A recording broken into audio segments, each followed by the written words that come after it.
Majority Floor Leader Councilor Juan Yupanco.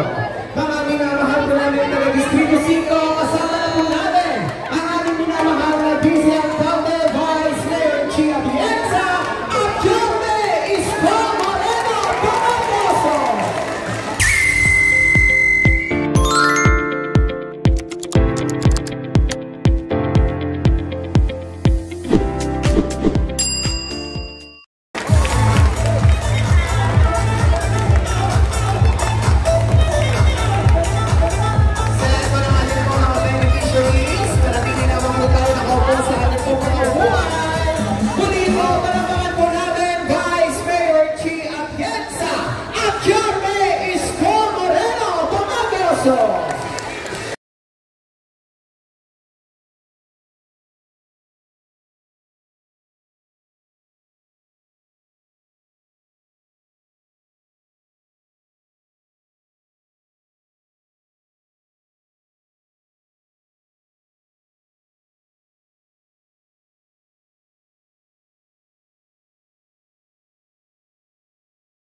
Upo po kayo. Ay, magandang umaga sa inyong lahat. Good morning! Nandito yung ating Vice Mayor. Ito, maganda.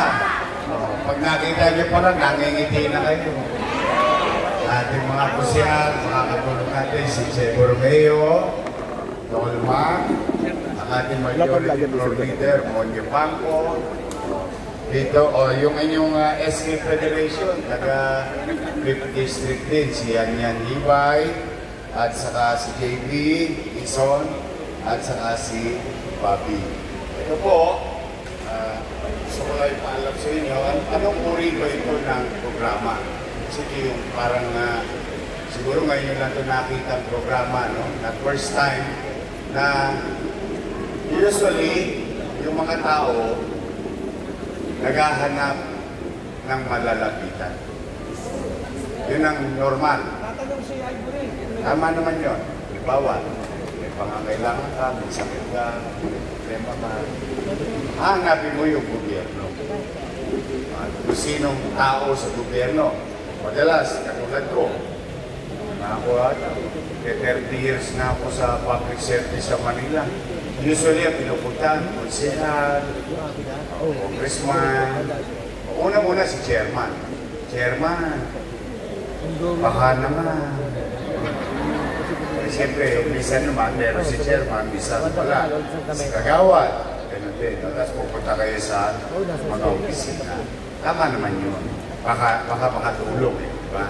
Ipinagbabaka sa kanila. Pero, ito, pagpasok ko, noong July, inisip ko yung programa na tawag ay Kaagapay program. Dahil napansin ko, noong first term ko mayor, ang daming sumusulat sa akin. Lumalanding sa opisina ko. Dahil siguro nababalitaan niyo naman na kapag sumusulat sa akin, lalo lang init. Bawal mainit. Kasi pag wala, pag meron, ariya. Di ba dinideliver sa mga bahay-bahay, gabi, umaga, dinideliver. Tapos, ibinalik ko yun na tanggapin yung mga sulat. Tukulan pa rin at huwag nang pabalikin sa City Hall yung taong sumulat. Mag-antabay na lang ba? Sabihin, may katiyakan, hindi nga lang alam kung anong petsa. Kasi kung meron. Pag wala, steady ka lang dyan sa getting. Pero, pinalakas namin. We've been doing this for the past 3 months. Itong programa. Kung saan, yung tao naghahanap ng tutulong sa kanya, baliktad. Yung tutulong, hinahanap ang taong bayan. Kaya kung bakit kayo sinuyod, hindi nyo napansin, pinuntahan kayo. Tapos, gawin mo na to, para hindi ka na magpapalik-palik. Para hindi ka na mamasahe papuntang City Hall. Yung City Hall, pumunta mismo sa bahay ninyo. Yan ang konsepto ng Kaagapay. ngayon naman, ang maganda rito, masabay-sabay kami, kakausapin kayo. Sigurado ako, wala po akong hinanggang pananghalian. Pasensya na. Pero hindi kaya abot ang tanghalian dito.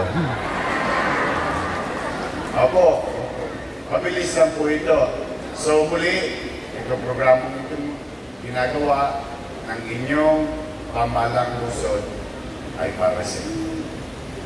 At kung ano man ang kinakaharap ng sakit, pagsubok, huwag kayong mawawala ng pag-asa. Kulang na ang araw ay gawin kong araw, ang gabi gawin ko ring araw. Mapahaba ko lang yung kamay ko at mas marami tayong mayaman. So, isa na tayo. Sa taas nga mga kamay ng mga senior citizen. I love you. Pasensya na kayo mga bata. Mapupunta rin kayo dyan, una ko na lang yan. Ay, malas mo pag hindi ka na umabot. Bibigyan kita ng plaque of appreciation. Marmol. Nakasada ang pangalan mo doon. Pati birthday. But, sa mga lola't lola ko, meron tayo October, November, December, o January, bigayan na ulit. Ha?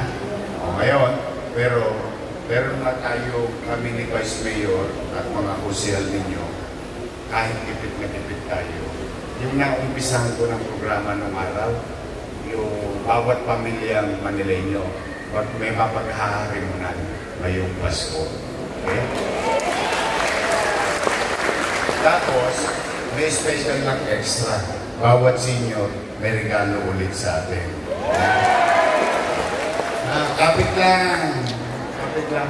Makakatawid tayo, makakaraos tayo. Kaya kung ano man ang pinagdadaanan ninyo, basta nandito lang ako, hanggat kaya ng katawan ko, kahit 5 duling na lang ang natitira, iaabot natin na servisyo sa tao. Magandang umaga, let's begin at pagpalainawa kayo na program.